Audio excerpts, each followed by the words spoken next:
Hadiyalarimiz ko'p. Birinchi o'rinda bugungi hadiyamiz mana shu BMW qizga bo'ldi. Mana bu dumalab ko'rgan narsalar bu cheli. Mana bu sochuv, mamnisi aslijitil sovg'a qilyapmiz. Xudo xolisa, mashinangiz bormi o'zi? Yo'q, hali yo'q, mashinamga sarpoya qilib beraman. Zo'r mashina nasib qilsin iloyim. Kelajakda olib qo'ysangiz, xudo xolisa mashinali bo'lsangiz, mana shu narsalarni ishlatib yurasiz bemalol. Rahmat. Avtosferada birinchi marta bunaqa sovg'a olaman. Rahmat kattakon.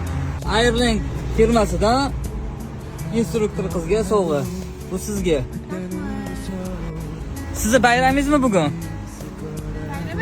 Bayram akam. Xullas, Karim kompaniyasidan sovg'alar ulashyapmiz. Hali yana sovg'alarimiz ko'p, xudo xolisa sizga ham nasib qildi. Bular bilan ko'p ishlab turamiz. Instruktor qiz, o'sha 5 ta bloger qiz bo'lsa, shahar ichida ikkinchisi bular. O'tabekim cheliga o'xshamayapti, qanaqa ishlatamiz buni endi? Onsom, zamokini oching shundoq. Birinchi marta ko'rishim.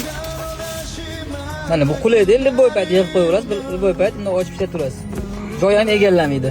Mashina yuvasizmi o'zi hech qo'lingiz bilan o'zingiz, moykadan tashqari? Moyka qimmatmi? Yo'qmi? Bo'ldi. Mana shu chelyada yuvib, ana lattalarda artib, aslijitilni bemalol mazza qilib ishlataverasiz. Hamma joy ko'tarib yursa bo'ladigan-a? Joy egallamasa kerak. Buyursin.